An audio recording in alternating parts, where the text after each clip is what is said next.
مساء الفل يا معلم. فيها زفت انت جايبني هنا في الوقت ده ليه؟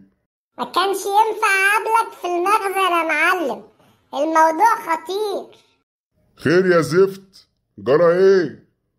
البوليس بيدور ورانا يا معلم.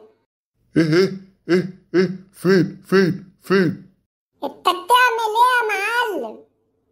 انت مش قلت البوليس بيدور ورانا؟ يا معلم يعني بيفتش ورانا، بيفتش عننا، مش لازم يكون بيدور ورانا حرفيا. هنتعلم بقى امتى السين بتاعنا واللغة بتاعتنا. مش وقته دلوقتي، المهم انت عرفت ازاي؟ دبور يا معلم، دبور بيزن علينا. ايه فين؟ اهدى، اقصد يعني مخبر. ما تقول مخبر يا زفت، لازم يعني تخوفني؟ ما انت عارف ان انا بخاف من الدبابير. معلش يا معلم، غصب عني نسيت. كمل. المخبر ده طلع خاتم على قفانا من زمان يا معلم. انت بتعمل ايه يا معلم؟ انت مش قلت ان هو خاتم على قفانا؟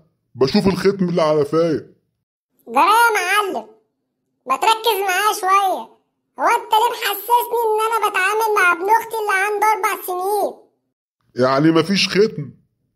ختم ايه يا معلم؟ يا معلم يعني كان بيستغفرنا. طب ما تقول يا زفت انه كان بيستغفرنا، لازم يعني تحيرني معاك؟ يا معلم ما انت اللي مش حافظ السيم الاجرامي، اعمل لك ايه؟ طب والعمل دلوقت؟ مش عايزك تقلق يا معلم، انا بخلي الرجاله تراقبه ويومين كده وهفسحه. هتفسحوا فين؟ هفسحه يعني هقتله يا معلم، استغفر الله العظيم. افتكرتك يعني ان انت هتاخده تفسحه توديك جنينة يعني. لا انا كده هتشلى يا معلم، كده هروح فيها.